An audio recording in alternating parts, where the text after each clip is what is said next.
back in the old days of YouTube, you'd often come across gameplay videos looking like this. What the hell? This is because nobody knew what a screen recorder was, and neither did I, which is why the first video I ever tried uploading to YouTube was a San Andreas mission walkthrough recorded under a blanket using a digital camera.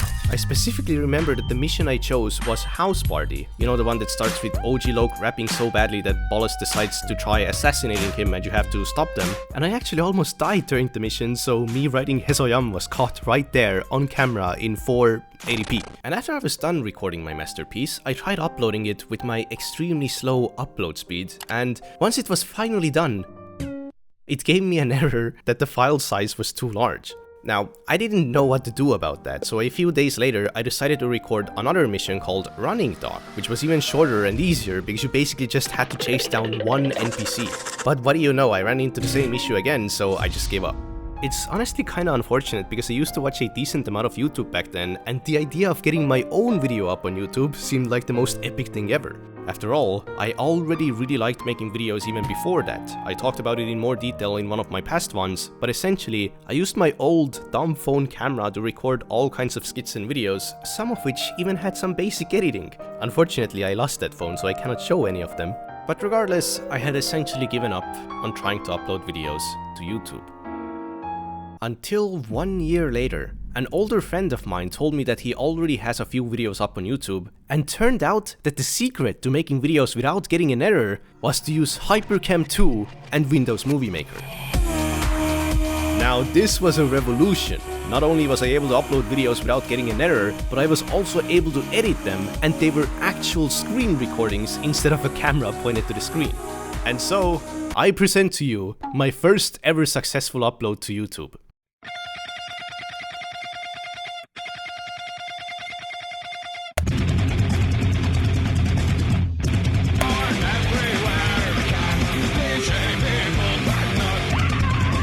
It was a Runescape money-making guide that I uploaded 17 years ago in 2009. And honestly, in terms of production quality, it wasn't even that bad. It had effects, different kinds of camera angles, it had snappy transitions between segments, it was straight to the point, and it even had a conclusion where I showed the total price of the final loot.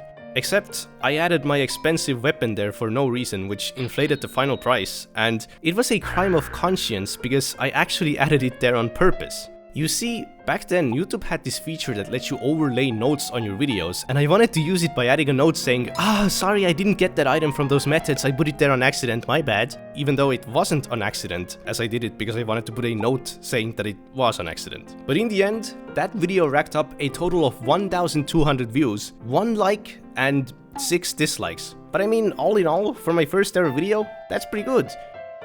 Oh wait, I just remembered that this is actually my second successful upload, because before that, I made a dual arena max hits video, but I recorded my entire computer screen instead of just the game, so you could barely make out the hit markers, so I just ended up deleting it. For some reason it also had this song. Slap that hoe, fuck that bitch, kidnap that hoe. And ever since then, I kept on uploading a few videos a month. Apparently sometimes I even did a double upload, because turns out I was more productive as a 10-year-old in terms of putting out videos than I am now, but I also genuinely enjoyed making them in the sense that it was so cool that I could record myself doing something, edit it, and turn it into something that I myself and others can watch. I came up with so many different ideas, ranging from various tutorials, loot videos, PvM and PvP, stories, and in the end, even music videos. Yeah, they were all recorded inside Runescape, but I had so many different genres of videos, probably because I used to watch a lot of YouTube back then and I felt inspired from the videos that I genuinely enjoyed watching, so if an idea popped into my head, I just started working on it because I liked making all kinds of videos. And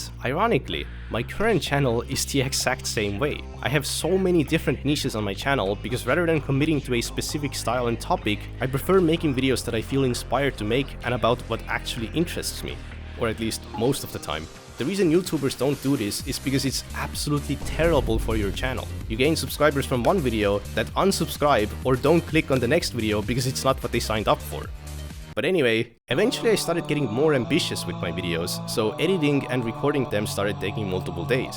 You see, I really like this genre of videos called RSMVs. Essentially, you pick a song that you like and you make a music video for it inside Runescape. Now, I don't care how cheesy that sounds, because 10-year-old me absolutely loved them. And to be fair, to this day, I have massive respect for the people that made them, because I kid you not, some of the most insanely skilled editors on YouTube at the time were the ones who made RSMVs. And I wanted to make RSMVs as well, so I did. I made 2 of them using Windows Movie Maker, but for some reason, I got an error when I tried rendering either one of them, and no matter what I did, I couldn't get rid of that error, so unfortunately, or fortunately, those 2 videos never saw the light of day. But regardless, I realized that Windows Movie Maker wasn't really up to the task for such refined editing, so I started learning Sony Vegas, which is what all the professional RSMV makers used, and I talked about it a bit more in detail in that past video I already mentioned, but essentially I started with shorter projects until eventually I tried making a fully fledged RSMV with it. And that was a really ambitious project, because I remember spending hours on recording and editing that video across multiple different days, and this was the first time I truly felt the grind of editing an ambitious video like that. And even though that video had tons of editing mistakes in it, and it wasn't necessarily something that would become critically acclaimed in terms of storyboarding either, it was still by far the most technically demanding and complex video I had ever worked on. However, after completing around 2 minutes of it, I lost the motivation required for finishing it, so that video, in its unfinished form, was the final video I ever uploaded onto that channel.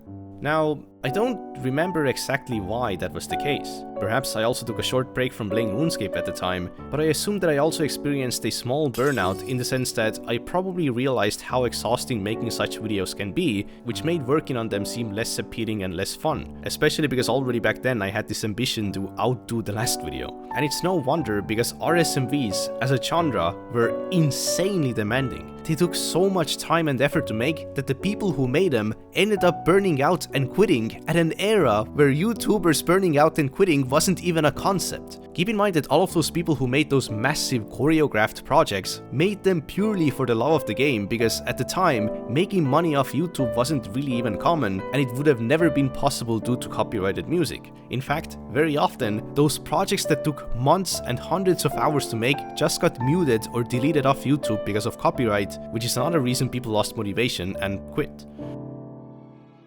But RSMVs are a good example of the pure passion that used to go into making videos that you'd find on YouTube, and that same passion, in turn, also inspired the viewer in an unadulterated way. In fact, I'd say that the editing style of my videos to this day is probably rooted in RSMVs, because in most of them, the visuals are very connected to the music because I love doing that.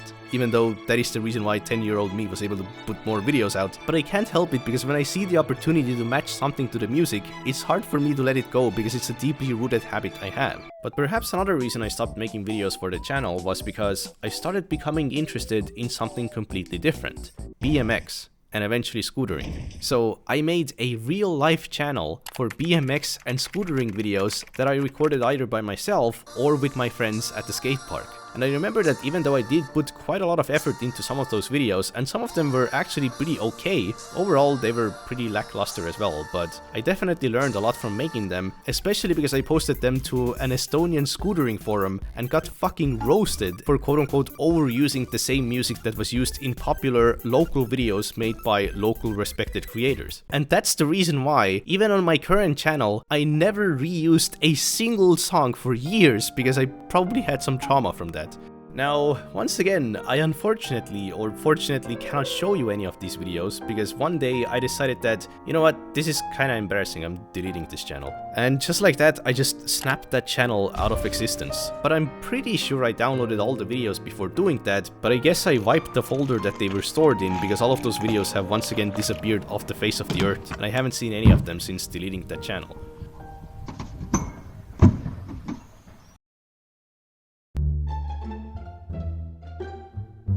This scumbag chubby lil hedgehog the sonic fuck taunts for 1 millennium and kills me.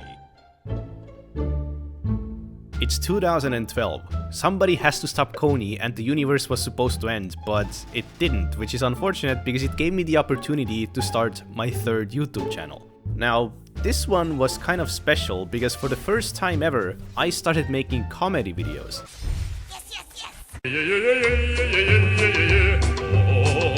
More specifically, funny League of Legends videos, and occasionally I also uploaded some in-game highlights.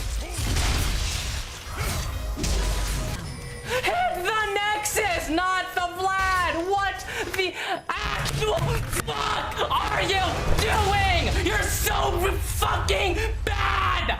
Now, I wouldn't say that I'm ashamed of some of the earlier videos there, but I'm not necessarily proud of them either, in the sense that even though the jokes themselves weren't always that bad, the constant editing mistakes sometimes make the videos really difficult to watch. Because they can't stop Mundo from going where he pleases. He has a right phone. Oh my god, he is the only champion that has a phone. You can call everybody with it. Let's have a look. He has a book. Oh my god. He can see all his shopping list items there. Second, he has a scroll. I bet there is a map of magic on there. Third, he has more scrolls. Wow. Ray sure loves scrolls. It's a bit odd considering that I had already made videos with much cleaner editing multiple years earlier, back when I was even younger, but I suppose that because these videos were of a different genre, they also required a different style of editing that I had no experience with, and on top of that, despite some of these videos being pretty ambitious, I made all of them in less than a day, so I probably didn't spend a lot of time on checking for mistakes, let alone polishing them. Which is unfortunate because some of those videos had the potential to be pretty fun and funny, but they mostly just ended up haphazardous. But what matters the most is that I had a lot of fun making them and I actually enjoyed the process, and for the most part, people kind of liked them. In fact, this was the first time ever my videos actually started getting some views. Many of the shitpost level videos on the channel that I made in a few hours have more views than some of the highest ever projects that I put hundreds of hours into on my current channel. And eventually, I reached 1,000 subscribers. And to celebrate, I made a video about reaching 100 million subscribers, and it was a short fun video that was clearly a joke that my subscribers understood, but for whatever reason, a few years later, that video hit the algorithm. Oh no. Oh no. Oh no. Are you fucking kidding me? I thought it was real. Fuck you. Same, fuck it. Wow, you really surprised me. I hate you and I dislike your video. Guys, please don't comment at me. Man, this dude is a big cheater. Lyrics, he's lying. Fuck you, man. Fuck you, fuck you. You freaking stupid, you phony and fraud. What this fuck video? What this fuck used one cyanotin, bento. What's your real name? Is it Adarius Turner? Answer, please. What the fuck? What the fuck? Nice inspect. Please go my channel. Please, can I have some subs? Please, Can someone subscribe to me, please? Please watch my video Gangster Story Part 1, You don't 2, have 100 3. million subscribers. PewDiePie. PewDiePie doesn't have 100 million subs. Nobody has one. They can only reach 50 million. Fucking bitch. When 8 years PewDiePie will have 250 million subs, and you will probably still be at 3K. You're so right. What the fuck am I saying? What the hell, dude? Justin Bieber has more subs than Smosh, you idiot. First person who reached 1 quinquagentillion subscribers is a zillionaire or internet. Hey dipshit, did you notice that you have more dislikes than likes? This means that everyone fucking hates you.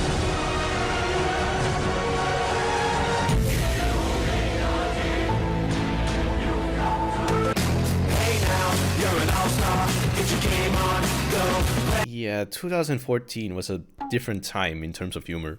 Especially because 2014 was the year where montage parodies kind of peaked. Holy shit. It was a genre that blended meme humor with visual effects and keyframe heavy editing, which is exactly what I already liked doing, and because I was somebody who unironically used to watch a lot of RSMVs and one-clip edits, the ironic humor that parodied that was actually kind of really fresh and funny at the time, man, I swear to God. Now, admittedly, most montage parodies aged horribly because they were just random memes slapped together with bad execution and no real coherence to the point that they were just annoying, but some of them were pretty creative or at least kind of funny. Which is a United States patent for its extraordinary feature. And eventually, as the genre grew, actually talented people started making them as well, and little by little, the complexity and quality of editing got to the point where it was getting ridiculous. You weren't even watching for the MLG anymore because even then the jokes started getting old, but instead, you were watching for the spectacle of editing. Some of those videos, for example by Senpai Kush or Ancient Reality, are still amusing to watch now, even if they won't necessarily make you giggle. It was once again a really passion-driven community where many of the notable creators knew each other and featured one another in their videos just for fun. And actually, some of them that you might even know were subscribed to me or had seen or commented on my videos, because I also made a dozen or so montage parodies as well. In fact, at one point, I even entered an MLG video competition that I actually won. And as the grand prize, I won $1 $1,000. Holy shit. That is an insane amount of money, especially considering that looking back at my video, it wasn't necessarily a masterpiece per se, but I guess it had a punchline that made a lot of people laugh. In 2014, that is. And the same goes for most of my other videos at the time, in the sense that just like the earlier ones, some of them had potentially pretty good ideas, but they just could have been so much better if I had been more skilled at making videos. And I did want to improve, which is why I decided to start learning Adobe After Effects, which was something that many of the skilled creators were already using or started using instead of Sony Vegas. And After Effects was really difficult. The workflow was completely different from Sony Vegas, and doing even the most basic things, especially syncing audio to video, was finicky to the extent that I quit and unquit learning so many times. However, many of those problems stemmed from the fact that I didn't realize that After Effects is literally for After Effects. You're generally not supposed to edit an entire video in it, but instead work back and forth between Adobe Premiere, which is kind of like Sony Vegas,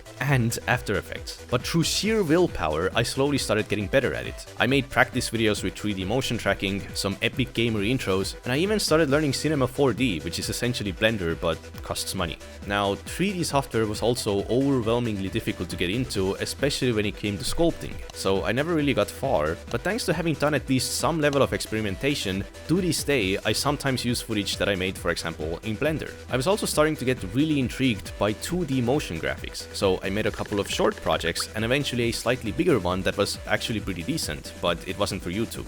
But despite all that, I went back to making almost all of my videos in Sony Vegas because it was just so much easier. However, thanks to having done all of that experimentation by trying to improve my skills, I genuinely had improved. Not only did I now have a wider skill set, but I also had a better sense of how to make videos more visually satisfying and cleaner.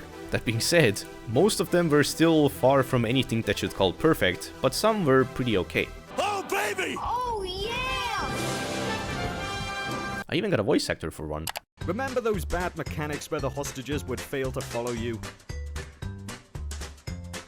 Well, we scrapped it, and after years of hard work in the Valve lab, we're here to finally introduce the unbelievably complex revolutionary hostage system.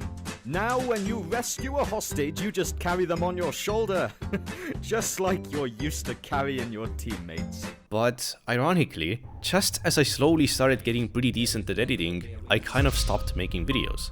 MLG was dying, and there just weren't many OG creators left who kept going with the same format. Some of them made similar videos without the MLG aspect, but most of them eventually just quit YouTube entirely. And those who didn't moved on to a different genre, aka commentary videos. Just look at his face. Look at his fucking face. This guy is god tier cringe. I'm cringing into oblivion, dude. The cancer is real. Why am I still getting hate? Yo, is this person fucking retarded? Hello, Blazers. Nufuckers there, back at it again with a new commentary. I'm here at Venice Beach, and it's Mommy Makeout Day. Shut the fuck up. Millions and millions of views. Millions of dollars of the most cancerous content of all fucking time. And during this new era of YouTube, I personally felt like I didn't have any ideas for videos anymore. I also found MLG very overdone at this point, so I made a few skit edit type videos, but overall, I started uploading very infrequently because I felt like I had to force a mediocre idea that I didn't believe in just so I'd have something to upload. And as a result, I ended up privating some of the videos I made during that period because I just didn't like them. But after 6 months of uploading nothing, I decided that, perhaps I should try making a commentary video. Now, I had never made a video using my real voice. I had used a lot of text-to-speech, but I never wanted to use my real voice for the sake of privacy, and just because that's not the type of video I ever wanted to make. And to be honest, to this day, I sometimes wish I could just make videos without any narration at all like I used to. But narrating videos is also something that takes a lot of skill and experience. When getting started, it's never going to go very smoothly, especially if you have to do it in a foreign language, so it's no wonder that the first commentary video I ever made ended up being so bad that when somebody who I knew in real life saw it for the very first time, their response to it was straight up just cringe. Now, the problem wasn't the video itself. The editing was fine. It also wasn't the topic of the video, which was just me talking about why I didn't upload for half a year and my future plans, and the video wasn't badly received either. Some people did say that they don't like commentary videos because that's what everyone is doing now with clickbait titles, But the problem was just that I used a really bad microphone and I generally sounded very quiet and monotone. So the video was just kind of awkward, especially for myself and for the people who knew what I sounded like. But regardless, I made a few more commentary/narrated videos quickly after that, and I even got a real microphone for the last one. But I just had really mixed feelings over them, so shortly after I ended up privating them. However, I decided to give it one last final chance. So 10 years ago, in 2016, I uploaded a video titled Video Games. Educational video. And I'm not really sure if I want to show that video to anyone ever again, so let's do something I've never done before. If this video that you're watching right now hits 5,000 likes, which it hopefully won't, I will upload that final narrated video that I made 10 years ago onto the Livagivi channel. I will regret this. But anyway, after that, I kind of considered myself quote-unquote retired from YouTube. I still uploaded like one video a year, some of which were just stream highlights for a friend. I don't care, I need to go. And the remaining few other ones were just random short video ideas I spontaneously got and wanted to make. The reason I say retired is because I remember there was a specific moment in the summer of 2016 where I decided that I won't worry about uploading anymore.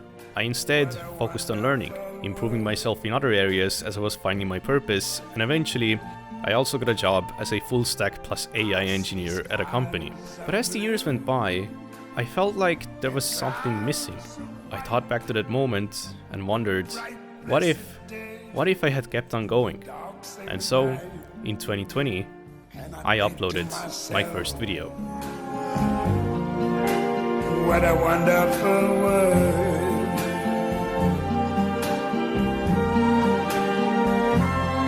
I see skies of blue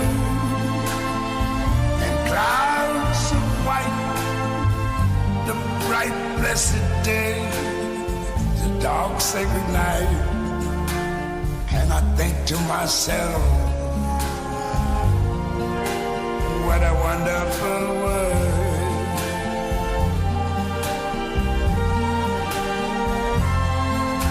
The colors of the rainbow, so pretty in the sky, are also on the faces